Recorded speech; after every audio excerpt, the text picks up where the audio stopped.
اچھا جی، بسم اللہ الرحمن الرحیم. السلام علیکم ورحمۃ اللہ وبرکاتہ. Good morning, good afternoon, good evening, wherever you are. Keep smiling and keep moving.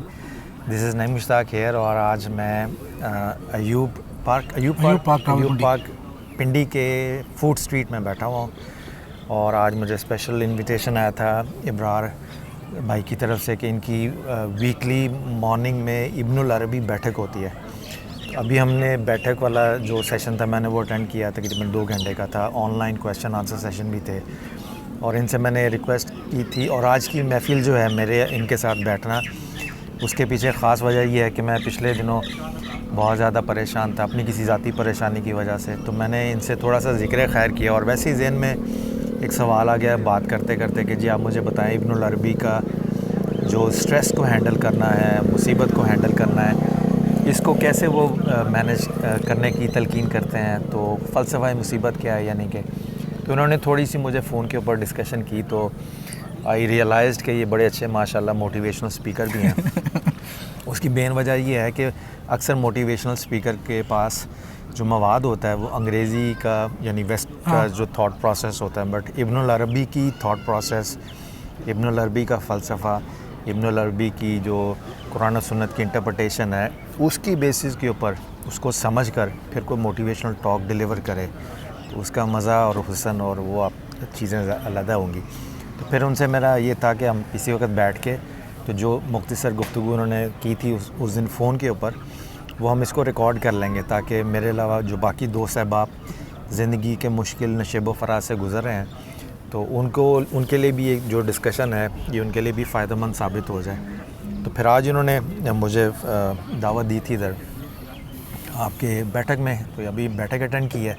اس کے بعد ہم سائڈ پہ ٹیبل پہ آ گئے ہیں. تو آپ نے دیکھنا ماحول بڑا اچھا ہے، آج دھوپ بھی ہے اور پرندے بھی چہچہا رہے ہیں.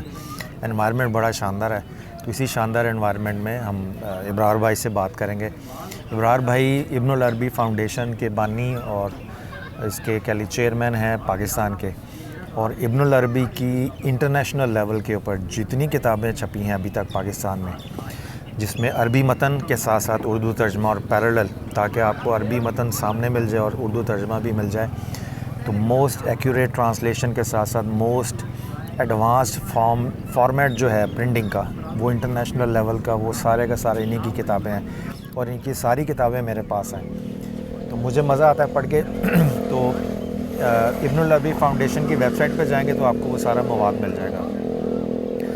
تو ان سے جب ذکر خیر کیا تھا تو انہوں نے کہا تھا کہ ابن العربی نے اپنی ایک کتاب ہے کتاب الاسفار، اس میں یہ ذکر کیا ہوا سارا. تو بہرحال ڈسکشن ہم جنرل کریں گے ابرار بھائی سے، مگر ساتھ ساتھ ابن العربی کی آپ کہہ لیجیے تھاٹ پروسیس سے آپ واقف ہو جائیں گے اور زیادہ مزہ آئے گا. تو تھینک یو سو مچ بھائی جان، آپ کا بہت بہت شکریہ. یہ وہی ہماری کنورسیشنل بے تکلفانہ میٹنگ ہوتی ہے. بالکل ہماری تو ہوتی ہے بے تکلفانہ. تو ایک ہوتا ہے نا بندہ اللہ پاک کی طرف سے درجات میں بلندی کے لیے آزمائش میں آ جاتا ہے اور اس آزمائش سے نکلتا ہے تو درجات بلند ہوتے ہیں. کچھ لوگ اپنی حماقتوں کی اور نالائکیوں کی وجہ سے بھی آزمائش میں آ جاتے ہیں. اس میں اللہ پاک پھر مدد فرماتا ہے. اس کا بھی مقصد یہی ہوتا ہے ہاں کہ یہ جو نالائکیاں حماقتیں اس نے کی ہیں تو یہ آزمائش کے بعد یہ ذرا جیسے نہیں بھٹی میں ڈالتے ہیں تو اس کے بعد وہ صاف ستھرا ہو جاتا ہے. تو مقصد تو صاف ستھرا کرنا ہی ہے.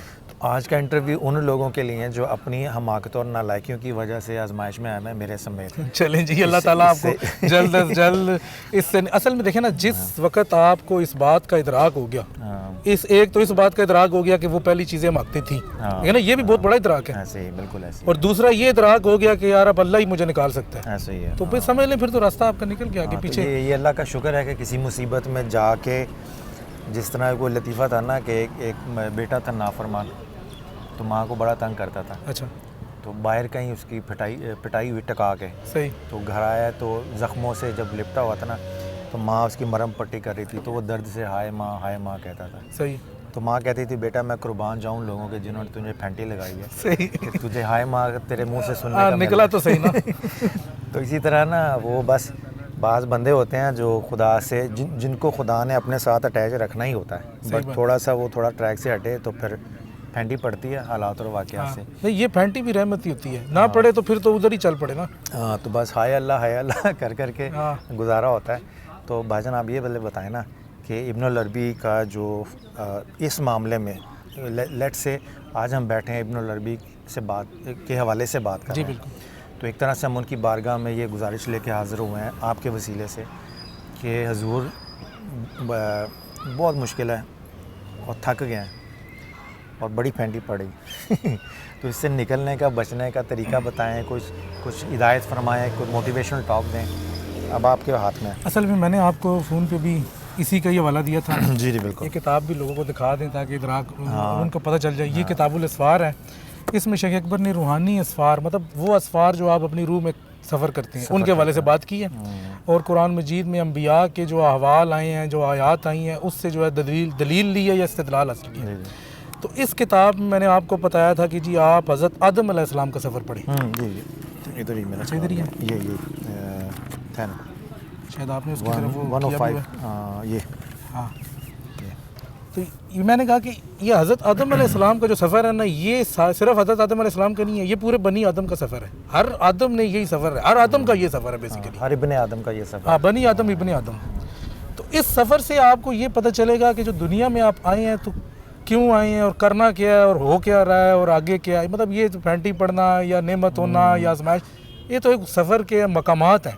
لیکن آپ کو پورے سفر کا ادراک تو ہونا چاہیے کہ آپ کا جو سفر ہے دنیا میں آنے سے لے کر دنیا سے جانے تک کا, اس کا مقصد کیا ہے یا حق تعالیٰ نے آپ کو دنیا میں کیوں بھیجا ہے. تو شیخ نے اس سفر میں حضرت آدم علیہ السلام کے حوالے سے بات کی, لیکن تمام بنی آدم کو مخاطب کیا اور اشارات کی زبان میں بتایا کہ بھائی تم سب کا بھی یہی سفر ہے, اب اس کو دیکھ لو, اس کو سمجھ لو, تو تمہیں اپنا سفر بھی سمجھ میں آ جائے گا کہ تمہارا کیا. تو اس میں نے آپ سے کہا کہ جی آزمائش کے حوالے سے چونکہ آپ نے سوال کیا تھا, تو میں یہ دو ہیں. ہاں, اس میں نے آپ کو ایک منٹ, یہ تو ہے ہی ہے, لیکن اچھا یہ تو وہ ہے نا کہ جی ہم برائی اور بھلائی سے تمہیں آزماتے ہیں. سورہ انبیاء کی آیت نمبر 5 ہے. اللہ تعالیٰ فرماتے ہیں کہ برائی اور اچھائی سے آزمائیں گے تمہیں. چلیں, بہت شکریہ جی, بہت شکریہ. اوکے جی, ٹھیک ہے, چلیں انشاءاللہ. یہ باقی دوست احباب تھے جو ابن العربی بینیفٹ کے بیٹھک کے لیے آئے ہوئے تھے, تو ان کو خدا حافظ کہہ رہے ہیں. ہاں, وہ نکل رہی ہیں جی. اچھا تو ہم اس پہ آ رہے تھے کہ جی جو آزمائش ہے یہ اس دنیا میں آنے کا مقصد ہے, کیونکہ آزمائش تو سب کے ساتھ ہے نا, یہ کسی ایک انسان کے ساتھ نہیں ہے, چاہے آپ کے ساتھ ہے, چاہے میرے ساتھ ہے, چاہے کوئی تیسرا ہے. انبیاء بھی چونکہ اس سے نہیں بچ سکے, انبیاء پہ بھی مختلف آزمائشیں آئی. تو مقصد یہ ہے کہ سب سے پہلے تو یہ سمجھا جائے کہ آزمائش ہے کیا اور کیوں ہے اور کس لیے ہے. تو میں نے کہا کہ جی آپ جب اس سفر کو پڑھیں گے تو اس میں آپ کو حضرت آدم علیہ السلام کے حوالے سے پتہ چلے گا کہ آزمائش یہ سفر کیا ہے. اچھا کہتے ہیں کہ جی میں تھوڑا سا اس کو ٹیکسٹ کو پڑھتے ہیں نا کہ ٹیکسٹ سے ہمیں بات واضح ہوتی جائے گی. کہتے ہیں کہ ہم اپنی بات کی طرف لوٹتے ہیں اور کہتے ہیں جب آدم اور حوا علیہم السلام سے جو ہونا تھا ہوا اور وہ دونوں زمین پر اتارے گئے, یعنی کہ جو بھی کیا انہوں نے, وہ درخت سے کھانا کھا لیا, ابلیس نے ان کو بہکا دیا, اور اس کے بعد دونوں جب زمین پہ آئے, تو یہ ظاہر میں سفر من اندہی اس سے سفر ہے, یعنی کہ حق سے نزول کا سفر ہے, نیچے زمین کی طرف آ گیا. اسی طرح ابلیس کا بھی اسی سے سفر ہے کہ ابلیس بھی نیچے آ گیا. ابلیس نے تو اپنے اس سفر میں بادشاہت اور راحت پائی. اب کہہ رہے ہیں کہ ابلیس کا سفر آدم کے سفر سے مختلف ہے, کہ ابلیس جب زمین پہ اترا ہے تو اس کو زمین کی بادشاہت دے دی گئی ہے, مطلب اس کو بادشاہ بنا دیا گیا. بادشاہت یعنی تنزلی کو کہہ لیں جی, اس کو سزا بھی ایسی ملی ہے جس کو وہ اپنے لیے نام سمجھ رہا ہے. نہیں, اس کو سزا نہیں ملی. اچھا, سزا دوسروں کو ملی, ان کو بھی سزا نہیں ملی. ہم یہ اب آگے دیکھیں گے کیا ہے. لیکن ابلیس کو دیکھیں نا, شیخ کے الفاظ بالکل واضح ہیں. ابلیس نے اپنے سفر میں بادشاہت اور راحت پائی. بادشاہت اور راحت سے کیا مراد ہے کہ یہ جس کو آپ دنیا کہہ رہی ہیں نا, اس کا جو تمام نظام ہے یہ اللہ نے اس کے ہاتھ میں دے دیا. ابلیس کے ہاتھ میں, کہ اب تو چلا اور میرے بندوں کو بہکا. مطلب مین مقصد تو یہی ہے نا, میرے بندوں کو بہکا, اور جتنے ان سے آزما سکتا ہے آزما, اور جو میرے نیک بندے ہوں گے وہ تیرے جال میں نہیں آئیں گے, یعنی کہ ان پر تیرا کوئی زور نہیں چلے گا. تو اس کو بادشاہت ملی ہے اور راحت ملی ہے. اچھا ٹھیک ہے نا, بادشاہ کے پاس تو راحت ہوتی ہے, وہ تو بیچارہ فقیر ہوتا ہے کہ جو پریشانی رہتا ہے, جو اسے دائمی بدبختی کی طرف لوٹائے گی. اب یہ جملہ بڑا ایک اس میں ہے, دنیا کی بادشاہت ہے لیکن دائمی طور پر بدبخت ہے. آخرت میں تو اس کو کچھ نہیں ملنا, جو کچھ اس نے اٹھانا ہے, مزے اٹھانے ہیں, سب کچھ حاصل کرنا ہے, وہ دنیا کے لیے ہے, آخرت میں کچھ نہیں ہے. مگر اب دوسرے آدم اور بنی آدم پہ آ جائیں, ان کو کیا ملا؟ مگر آدم علیہ السلام نے مشقت, تھکاوٹ اور تکلیف پائی. اچھا, اب یہ دیکھیں نا, یہاں سے آپ کو پتہ چل رہا ہے کہ ہر بندہ جو اس دنیا میں آ رہا ہے وہ اس کو کیا مل رہا ہے. انبیاء آدم علیہ السلام تو ایک انسان کامل یعنی کہ اعلیٰ ترین درجے کے انسان ہے نا, صحیح ہے. یعنی کہ انبیاء تو عام انسان سے بہتر ہوتا ہے اور وہ سعادت مند ہوتا ہے. تو جو عام انسان سے بہتر ہے, جو حق والا بندہ ہے, اس کو کیا مل رہا ہے؟ مشقت مل رہی ہے, تھکاوٹ مل رہی ہے اور تکلیف مل رہی ہے. ٹھیک. لیکن اس کا نتیجہ کیا ہوگا کہ انہیں سعادت کی طرف لوٹائے گی. آگے جا کے اس کو سعادت ملنی ہے. دنیا میں سعادت نہیں مل سکتی اس کو. سعادت کیا ہے دنیا میں؟ بادشاہت نہیں مل سکتی, رات نہیں مل سکتی, ہر چیز جو سکون آپ کہتے ہیں کہ وہ مجھے دائمی سکون جو مل جائے, جو جنت میں تھا, جو جنت میں آدم کو بھی میسر تھا, وہ نہیں مل سکتا. ان کے اس سفر کی بلندی کا ایک پہلو یہ بھی ہے کہ آپ علیہ السلام نے اپنے نفس کی شہوت سے اپنی عبودیت کی معرفت کا سفر کیا. اچھا, یہ اب اس کے پچھلی جانب شیخ نے اشارہ کیا کہ جب وہ جنت میں تھے اور پھر انہوں نے وہ دانہ کھایا اور وہ مقام شہوت تھا اور وہ ساری چیزیں ہیں. کہتے ہیں کہ وہ تو اس جگہ پہ تھے کیونکہ جنت شہوت کا گھر ہے شیخ اکبر کے نزدیک. اب یہ اس میں بھی ایک بڑا عجیب سا ایک راز ہے کہ آپ دیکھیں قرآن مجید میں جنت کی جتنی نعمتوں کا ذکر آیا ہے وہ کہیں نہ کہیں جہاں سے شہوت سے ہی مل جاتی ہیں. مطلب اچھے سے اچھا کھانا, اچھے سے اچھا لباس, حوریں, غلمان, گھر, نعمتیں, مطلب جس چیز کا بھی خیال آئے. شہوت سے مراد صرف ایک قسم کی شہوت نہیں ہے جس کو ہم جنسی شہوت کہیں. شہوت سے مراد کھانے کی لذت بھی تو ایک شہوت ہی ہے نا. آپ کے نفس کو جو چیز سکون دے رہی ہے, چاہے وہ کھانے کی سینس میں دے رہی ہے, چاہے وہ کسی اور سینس میں کوئی اچھا کپڑا آپ پہن رہے ہیں, مطلب آپ کے وہ شہوت لذت ہے وہ آپ کو اس میں. وہ کہتے ہیں کہ آدم تو جنت میں شہوت میں تھے اور جنت میں لذت میں تھے, وہ تو دنیا میں آئے تو ان کو تو ساری چیزیں چھن گئی ان سے. تو پھر کیا ملا ان کو؟ اپنے رب کی عبودیت ملی, عبودیت کی معرفت ملی کہ اب یہاں سے ان کا سفر ایک شروع ہو رہا ہے. اور وہ سفر ہے اپنے رب کی معرفت کا سفر اور اپنی عبودیت کا سفر, کہ اس دنیا میں آگے بندہ یہ پہچانے کہ میں کس طرح سے عبد ہوں اور میرا رب کون ہے. بس جس نے یہ پہچان لیا تو اس کے لیے پھر آگے والا سفر جو آسان ہو گیا. آگے وہی شیخ نے کہہ دیا جنت تو صرف شہوات کے لیے. وہ قرآن مجید کی آیت بھی ہے, لکم فیہا ما تشتہی انفسکم. تشتہی جو نہیں ہے وہ شہوت کی صیغہ عربی میں, کہ جنت میں وہ کچھ ہے کہ جو تمہارے نفس جس کی خواہش کرتے ہیں. ٹھیک ہے, یہ سورہ فصلت کی آیت نمبر 31 ہے. ٹھیک ہے. پھر کہتے ہیں دنیا میں آدم علیہ السلام کے لیے ان کا لباس مکمل کیا گیا. اب یہ یہاں سے آپ کو سمجھ میں آئے گا کہ آدم علیہ السلام یا بنی آدم جب جنت میں تھے تو لباس پورا نہیں تھا, کیونکہ وہ ایک ہی لباس تھا, شہوت والا لباس. وہ عبودیت والا لباس کا تو انہوں نے مزے ہی نہیں چکھا تھا ابھی تک. محتاجی جو ان کی اصل حقیقت تھی اس کا تو جنت میں دیکھیں نا, جنت میں تو کوئی محتاجی نہیں, آپ جو آرڈر کریں فوراً سے حاضر ہے. رب کی محتاجی بھی نہیں ہے کیونکہ رب نے آپ کو پہلے سے ہر چیز دی ہوئی ہے. تو جب دنیا میں بھیجا تو رب نے کہا کہ اب میری معرفت حاصل کرو, تو پھر وہ محتاجی, تو جو محتاجی ہے وہ انسان کا ایک ذاتی وصف ہے اور خالق کا یہ وصف نہیں ہے. تو اس وجہ سے کہا کہ جی ان کا لباس دنیا میں مکمل کیا گیا کیونکہ جنت میں آپ ایک لباس والے تھے جو کہ ظاہری لباس تھا. لباس تقویٰ کا مزہ آپ نے نہیں چکھا تھا جنت میں. اچھا, تقویٰ پھر زمین پہ آ کے اس کیفیت میں آئے ہیں تو اس کے بعد پھر تقویٰ تو سٹارٹ ہی زمین سے ہوئی نا. ہاں بالکل. تقویٰ اس سیکنڈ سٹارٹ ہوئی کہ جب اللہ کے احکام آ گئے کہ یہ کام کرنا ہے یہ نہیں کرنا, تو پھر متقی بھی بنے گا, جو کرے گا اور جو عمل کرے گا وہی متقی ہوگا نا. ہاں بالکل ایسے. تو تقویٰ کا ٹھیک ہے کیونکہ جنت تقویٰ کا گھر نہیں, اور جنت میں تو کوئی روک ٹوک نہیں ہے. تقویٰ کا مطلب ہے روک ٹوک. اچھا ٹھیک. جنت تقویٰ کا گھر نہیں ہے. جنت میں جو آرڈر کریں جو خواہش کریں فوراً سے حاضر ہے, ہر چیز ہے آپ کے لیے. تو یہ تمام کی تمام نعمت ہے, جبکہ تقویٰ کسی چیز سے بچنے کا تقاضا کرتا ہے, لہٰذا تقویٰ جنت میں نہیں. آپ علیہ السلام کے پاس لباس تقویٰ ہی نہ تھا اور باوجود اس کے آپ کو منع کیا کہ آپ شیخ اکبر وہ حکمت بیان کر رہے ہیں کہ دیکھیں جب جنت میں حضرت آدم علیہ السلام تھے لباس تقویٰ نہیں تھا, منع نہیں کیا. جنت میں کسی چیز سے منع نہیں کیا جا سکتا, لیکن اللہ تعالیٰ نے منع کیا کہ اس درخت سے نہیں کھانا. تو کہتے ہیں کہ ان کو تو علم ہی نہیں تھا اور اس وجہ سے ان سے وہ جو بھی کہہ لیں کہ ہوا اور وہ پھر نیچے آئے. اچھا جی, آگے وہی بتا رہے ہیں, پھر مخالفت کا بتا رہے ہیں. ٹھیک ہے. دار دنیا میں آپ کا نزول آپ کی نشت اور مرتبے کی تکمیل میں سے ہے.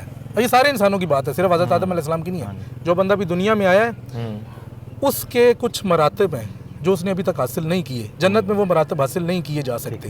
ان مراتب کی شرائط میں یہ ہے کہ اس کے اوپر تکالیف آئیں گی, مشکلات آئیں گی, مشقات آئیں گی, پریشانیاں آئیں گی.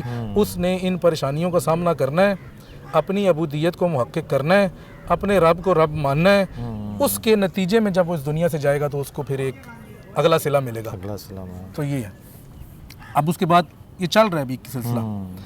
آدم علیہ السلام اپنے اس سفر میں تکلیف سے معارف کسبیہ حاصل کرنے کے لیے اٹھے جو انہیں تکلیف کے بغیر حاصل نہیں ہو سکتے تھے. کچھ اللہ پاک نے درجات اور انعامات تکلیف کے ساتھ رکھے ہوئے ہیں. جب تک آپ ان ہارڈ پرابلم سے نہیں گزریں گے, جو اس کو ہم سٹریس بھی بولتے ہیں, ڈپریشن بھی بولتے ہیں, جس کو پھینٹی لگانا ہے جیسے ہم نے کہا. ہاں پھینٹی لگانا کہتے ہیں, جو نفس جب بہت زیادہ آکڑ خان بن جاتا ہے تو پھر اس کو جب پھینٹی لگتی ہے تو پھر اس کو سمجھ میں آتی ہے. ہاں, اور سمجھ جو ہے وہ پھینٹی سے مشہور ہے. ہاں نہیں سب کی نہیں, کچھ تو بیچارے شریف بھی ہوتے ہیں نا, آمین, جو ایک کچھ جو تھوڑے سے جن کے اندر تھوڑا بہت ہوتا ہے. ہاں بالکل, جن کی پھینٹی تقاضا کرتے ہیں کہ ہمیں جب تک پھینٹی نہیں لگی کہ ہم نہیں سمجھیں گے, وہ ہے نا کہ لاتوں کے بھوت باتوں سے نہیں مانتے. کچھ یہ تو میرے جیسے والا تذکرہ ہے نا, وہ جو انبیاء علیہ السلام ان کو تو نہیں, عذرائے محبت جیسے ماں شفقت سے بچے کو سمجھاتی ہے پیار سے, تو وہ دوسرا ہو گیا. ایسے کہتے ہیں کہ اس لیے کہ دنیا بندے کے لیے تکمیل اور فکری معرف کے اصول کا گھر ہے, یہ معرف صرف دنیا ہی دیتی ہے, کیونکہ جنت نشأت جنت تمام کی تمام کشف ہے. اب آگے یہ بتا رہے ہیں کہ آدم جب جنت دنیا میں آئے تو ان کو تکلیف کا بھی سامنا تھا, پھر ان کو چھوٹی سے چھوٹی مطلب زیرو سے ابتدا کی انہوں نے, اور یہ سارا تو یہ سارا سلسلہ بتا رہے ہیں. کیا چیز آپ نے معرف تدبیر, تفصیل, بہترین, مقدم, افضل, ابتدا سے معرفت ترتیب حاصل کی. مطلب یہ پھر ایک چل رہا ہے. تو اس کے بعد پھر آگے دوبارہ سے بات آئی ہے, مطلب شہوت کی بات آئی ہے, عقل کی بات آئی ہے. تو یہ آگے پھر حضرت آدم علیہ السلام کے والے سے وہ پوری بات چلے گی, لیکن جو ہمارا مقصد تھا کہ وہ دنیا میں انسان جو آیا ہے اس کا بنیادی مقصد اللہ تعالیٰ کے ادھر بھیجنے کا کیا ہے, تو وہ میرے خیال میں اس پیراگراف میں یا ان 2-4 صفحات میں وہ میں سمجھتا ہوں کہ ہماری بات واضح ہو گئی ہے کہ دنیا میں اللہ تعالیٰ نے آپ کو بھیجا ہے کہ آپ نے اس کی ایک تو معرفت, مطلب حق تعالیٰ کی معرفت حاصل کرنی ہے, حق تعالیٰ کی معرفت, اور اپنی عبودیت, اپنی محتاجی کا اظہار کرنا ہے, شیطان سے بچنا ہے. اور شیطان وہ ہے کہ جس کو اللہ تعالیٰ نے ہی اس دنیا کی بادشاہت دی ہوئی ہے. مطلب آپ یہ سمجھیں کہ سادہ لفظوں میں ہم یہ کہہ سکتے ہیں کہ ایک بندہ, ایک مطلب اللہ تعالیٰ نے دنیا بنائی, اس کی بادشاہت ایک مطلب شیطان کو دے دی, اور اس کے بعد انبیاء بنی آدم کو نیچے اتارا اور کہا کہ جی اب اس سے بچ کے رہنا. مطلب آپ کو اس بندے کے گھر میں اتار دیا کہ جو گھر کا مالک ہے, اور اس سے کہنا کہ اس سے تم نے اکڑ بھی کرنی ہے, اس سے تم نے پنگے بھی لینے ہیں, اور تم نے اس کی بات نہیں ماننی, میری بات ماننی ہے, مطلب رہنا اسی کے گھر میں ہے. اور اسی کے اوپر جزا اور سزا کا سارا نظام ہے کائنات کا. اور یہ پورا جزا اور سزا کا نظام ہے, یعنی جزا اور سزا تو بیسیکلی آپ کی اگلے جہان میں جو سعادت ہے نا اسی کی طرف اشارہ ہے نا. ہاں بالکل ایسا, سعادت یا شکاوت, یہاں اس سے بچے رہیں گے تو سعادت ہو جائے گی, اگر اس کے ساتھ مل جائیں گے تو آگے جدھر وہ جائے گا آپ بھی ادھر ہی چلے جائیں گے. اس میں اپنے سننے والوں کو میں یہ بتا دوں کہ یہ جو گفتگو ہے ابن العربی کی ٹرمینالوجی میں, ابن العربی کے آپ کہہ لیجیے تھاٹ پروسیس کے ساتھ کی گئی ہے. اس کو جو روایتی مذہب اور ہمارا دین ہے اس کے ساتھ کمپیریزن ذرا احتیاط سے کیجیے گا, ورنہ یہ نہیں سمجھے گا کہ ہم یہ سنتے آئے ہیں اور یہ آپ فرمائیں. یہ شیخ کا خاص انداز ہوتا ہے, اس کو خاص لوگ ہی سمجھ سکتے ہیں. ہم نے اس کو ذرا سمپلیفائڈ کرنے کی کوشش کی ہے, بٹ پھر بھی ان کا اپنا کلام ہے. تو آپ کی اجازت سے 2 چیزیں میں اسی چیپٹر میں سے ابن العربی کی, ایک تو یہ کہتے ہیں کہ سورہ انبیاء کی آیت نمبر 35 میں ہے کہ برائی اور بھلائی سے اللہ تعالیٰ آزماتا ہے انسان کو. تو اس کا مطلب یہ ہے کہ جب آپ کو کوئی مصیبت یا تکلیف پہنچے تو گلہ شکوہ نہ کریں, کیونکہ یہ اسی کی طرف, مصیبت بھی اسی کی طرف سے مہمان کے طور پہ آتی ہے. تو اگر آپ شکر کے ساتھ, صبر کے ساتھ, جیسے سورہ بقرہ میں ہے کہ صبر اور نماز کے ساتھ اللہ سے مدد مانگو, تو ایٹیٹیوڈ اپنا اگر ٹھیک رکھیں آپ اور اس کے اوپر صبر اور نماز سے اللہ سے مدد مانگے, وہ جو بھلائی آ رہی ہے وہ آپ کے درجات کو بلند کرنے کا باعث بنے گی. اور اسی میں ابن العربی نے حضرت عمر رضی اللہ تعالیٰ عنہ کی بڑی زبردست بات کی ہے. وہ کہتے ہیں کہ اللہ تعالیٰ نے مجھے, یعنی حضرت عمر فاروق کے اوپر جب کوئی مصیبت یا پریشانی نازل ہوتی تھی تو وہ سچویشن کو انالائز کیسے کرتے تھے, وہ بڑی شاندار ہے. کہتے ہیں کہ یہ صفحہ نمبر 107 پہ ہے اس کتاب کے, کہ حضرت عمر رضی اللہ تعالیٰ عنہ اسی بارے میں کہا کرتے تھے, اللہ نے مجھے جو مصیبت بھی دی میں نے دیکھا کہ اس میں اللہ تعالیٰ کی مجھ پر 3 نعمتیں ہیں. ایک یہ کہ میرے دینی معاملات میں سے نہیں تھی, یعنی کوئی ایسی مصیبت نہیں تھی جس سے میرا عقیدہ خراب ہو جائے یا عقیدہ روز قیامت مجھے اس میں شرمندگی ہو, تو عقیدہ میرا محفوظ رہتا تھا. دوسرا یہ تھی کہ اس سے بڑی مصیبت نہیں تھی, یعنی کہ چھوٹی تھی, اس سے بڑی بھی دے سکتا تھا. ہاں دے سکتا تھا. جو بھی مصیبت آئی یہ ازیوم کر لیا کہ اللہ پاک نے یہ چھوٹی مصیبت کے صدقے بڑی مصیبت سے محفوظ کر دیا. اور تیسرا یہ تھا کہ اس کی وجہ سے میرے اجر میں جو اضافہ اور گناہوں میں کمی تھی, بس آپ کی آزمائش کے معاملات میں آپ کی حضوری اور حسن نظر کو دیکھ, یعنی کہ وہ جو مصیبت آتی تھی وہ آپ کے گناہوں کو کم کرنے کے لیے, آپ کو بہتر مائنڈ سیٹ دینے کے لیے, اور آپ کو آپ کے درجات میں بلندی کے لیے. تو حضرت عمر فاروق ان 3 ایریاز میں تھاٹ پروسیس رکھتے تھے. تو مصیبت آتی بھی تھی تو وہ حالت شکر میں بدل جاتی تھی. تو اسی طرح سے حضور صلی اللہ علیہ وسلم کا بھی ہے. تو بہرحال یہ جو بک ہے کتاب الاسفار, یعنی روحانی سفر جو ہیں اس کے مختلف سٹیجز, یہ بھی ابن العربی فاؤنڈیشن سے چھپی ہوئی اور یہ آپ کو وہاں سے مل جائے گی. میں اس کا جو ایڈریس بھی ڈال دوں گا ویڈیو کی ڈسکرپشن میں, کیونکہ اکثر لوگ کہتے ہیں یہ کتاب کہاں سے ملے گی. ہاں اس کا ہماری ویب سائٹ کا ایڈریس دے دیجیے قریب, ہاں وہیں سے سب مل جاتا ہے. ہاں تو یہ ایک چھوٹی سی, بس میں نے سوچا تھا ایک چھوٹا سا, زیادہ انٹلیکچوئل ڈسکشن نہیں, جو کچھ بھی آپ کے سامنے بیان کیا ہے آئی تھنک دس از مور دین انف. حضرت عمر فاروق کے یہ 3 تھاٹ پروسیس کو ذہن میں رکھ لیں, ان کو اڈاپٹ کر لیں تو کوئی مشکل نہیں رہے گی, اور ہر مشکل کے اندر ایک عجیب سا روحانی سا لطف, کیف اور مزہ آئے گا. بیماری زیادہ دیر تک رہے گی تو بندہ ایڈیٹیٹ ہو جاتا ہے. تو بیماری ہوتی ہے, اس کے علاج کے لیے بھی شریعت نے کہا ہے کہ اس کا علاج کریں. مصیبت اگر آتی بھی ہے تو جب تک ٹلتی نہیں ہے آپ اس کے حل کے لیے کوشش کرتے رہیں, مگر ان بٹوین دا پروسیس, جب تک وہ جاتی نہیں ہے, جب آئی ہے اور جاتی نہیں ہے, ان دونوں کے درمیان آپ نے جو ایٹیٹیوڈ رکھنا اپنا وہ حضرت عمر فاروق کا رکھ لیجئے. اور باقی جو ابن العربی رحمۃ اللہ تعالیٰ نے حضرت آدم علیہ السلام کے حوالے سے جو گفتگو فرمائی ہے اس کے چند حصے جو ابرار بھائی نے اپنی گفتگو میں رکھے ہیں. آپ جب کتاب پڑھیں گے تو سارا, جب آپ اس کو پڑھیں گے, اور اس میں ایک بڑی اچھی بات انہوں نے کہی ہے, آپ نے فرمایا کہ اب یہ ہے کہ جب مصیبت آتی ہے نا تو انسان بلیم گیم کی طرف چلا جاتا ہے کہ جی اس کی وجہ سے آئی ہے, اس کی وجہ سے آئی ہے.